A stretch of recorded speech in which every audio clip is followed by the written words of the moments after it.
What is up, guys? We are here with Spider-Man Miles Morales, only on the PS5. Now, I am going to break down everything I really enjoyed about this game.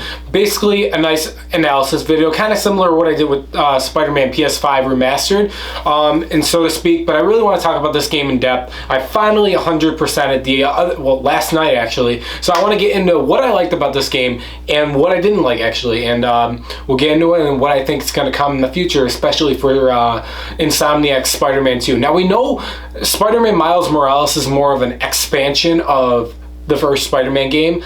I feel like it's more of a complete game. It's got a lot of gameplay hours in it and a lot of side quests. It feels more or less like its own game rather than it's being titled an expansion. But let's get into things I like. First things first, I really enjoyed the story of this game. Now, obviously, I'm gonna have some cons about the villains in the game and the bad guys that you fight, but overall the story for Miles Morales is handled really well. And that goes to say, like, with the characters that are in this game, his interactions between him and Peter, or his friend Danky, and his mother, and the Prowler being his uncle. Spoilers if you haven't known. And his one friend, I forgot her name, but who's in the game as well. But all these character interactions, this sums up with the great, awesome story that Insomniac's good at doing, a really good story. But this all goes to show that these characters, once again, this time around, in Miles Morales' viewpoint of New York City and what's going on there, that these characters are really well written and you actually really care about Miles and his side characters as well.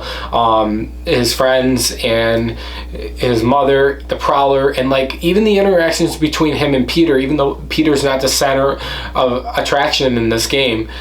They're really good, and they really are great world building aspects. So this game's got a great story and great characters. Another thing I want to say is, yes, the gameplay has been slightly updated. They didn't do a lot with like too much new mechanics. Obviously, you have the Venom punch, which I think is so fucking fun to use. I overuse it a lot, not gonna lie. But one of the things that I really do like is they added some new moves for the web swinging, where he, like, when he goes shoots up in the air, he's on his phone, or like he swings a little differently than Peter, just to give that more original vibe of this is a different Spider-Man. This is just not a reskin of Peter Parker, and that's what I like a lot of as well. We also gotta say the whole New York City is snowy, which is pretty cool. We never really see like New York City snowy in any of the Spider-Man games, so I think that's a really cool change when day and night cycle goes. I believe there's actually there's a night cycle. I believe so. I don't remember actually, but I like the snowy aspect. It adds a nice kind of environment for the story to take place. But I also will say it does have a really great score as well. When I was playing this game, you want Into the Spider-Verse vibes, and you get it with this game. Miles feels like the Miles Morales right from Into the Spider-Verse, in my opinion, and I just love all those vibes in that, and I love how you can play and have the Into the Spider-Verse skin as well. It doesn't look the best or anything, but that goes into what I'm going to say is there's another, once again, a variety of skins throughout the game, or suits, that he can use and he unlocks as you go progress through the story or side quests and that's what I loved about the first Spider-Man game, and I'm glad they added in some cool unique skins or suits as well.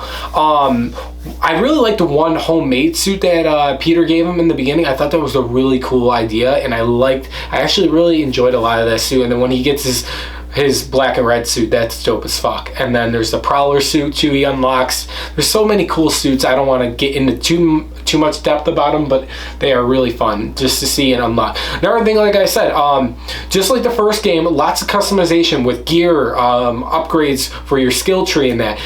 I 100% the main story, and there's still some skills that I have to unlock, so I will go through that in New Game Plus. New Game Plus for the first Spider-Man film, or for the first Spider-Man game and Miles Morales, I will do when it comes around that time of Spider-Man 2, just a nice refresher for me. But when I just have to say that there's just a lot of, for this expansion they call it, there's just a lot to do. That goes into my final pro about this game. It really, like I said, it really feels like a full game. You get 10 hours of story campaign, and then there's about another 10 hours, I would say, of all the side quests and collectibles that you have to collect and the challenges that you have to go against. So you're looking at about 20 hours just for the main story and the side quest. Then you also have New Game Plus onto that. Now give or take, the main story in Spider-Man Remastered or Spider-Man PS5 is about 30 hours or about 10 hours, and then you get about another 20 hours of all the side quests and that. But still, this really holds up there. As I feel better holding this. I don't know why. Don't ask questions. Who does that? But so one of the final things I want to talk about with this game is overall, though, it is really fun. It's got that fun aspect. Now, I will say that I feel like the first Spider-Man game was a little bit more enjoyable, maybe because there was more to do, or that, like, you know, you had a lot of different villains to go up against, because that's when we're getting to the cons right now. But I think that was my little gripe. But let's really get into the cons. There's about 3 things, or no, actually 2 things, and they basically connect to each other. First thing is really weak villains in this game.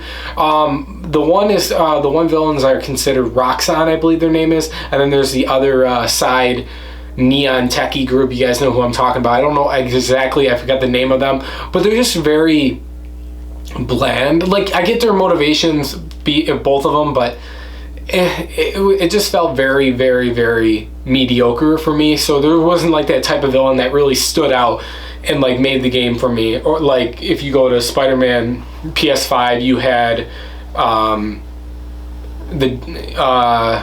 the demon guy, and then you had all the Sinister Six, Doc Ock. All those really stood out and had their really good arcs, I would say, and you understood their motivations. You understood these 2 villains' motivations between each other, but really it just felt really like bland and mediocre, and for me that was the part of the story that lacked, but I really still enjoyed the story of the game. And then the same thing with this last con I have to say is the repetitive fighting the same thugs with the same abilities with their shield or anything. It gets a little tiresome, and that's what I was fearing when I watched the trailers and that, and it was in the game. But what are you gonna do? I'm not complaining. The game was only $40. Technically I paid about $70 because I got the remastered as well, but I'm just saying, like, I'm not gonna complain because I still got my money's worth. But guys, this incredible expansion, I'm gonna call it incredible game, Spider-Man Miles Morales, it's a perfect addition to the Insomniac's Spider-Man franchise. Where do I think they're gonna go with this for Spider-Man 2? I really want to see some co-op. I really do. I want to implement some of that co-op campaign experience between you can play as Peter and have someone else play as Miles. I guarantee there's gonna be certain missions where you only can play as Peter or even Miles. I think that would be fun, but I really want to see some co-op campaign. But guys, let me know your thoughts below on Spider-Man Miles Morales for the PS5. Did you guys play it? Once again, I didn't even get to talk about the graphics. The graphics, of course, you guys knew. 60 frames, FPS, performance RTX. Looks fucking phenomenal on my 4K TV with HDR. It looks really good. So that was a given. But overall, guys, a really good game. I'm glad I got done with it. There's so many other games that I do want to talk about. Halo Infinite and Battlefield 2042. I'll get to them eventually. But guys, let me know your thoughts below on Spider-Man Miles Morales PS5. Did you guys enjoy it? Did you hate it? What did you like about it? What didn't you like about it? And what do you like better? Spider-Man Miles Morales, or do you like the Spider-Man Remastered? Guys, let me know your thoughts below, guys. Thanks for watching, and I will see you guys real soon.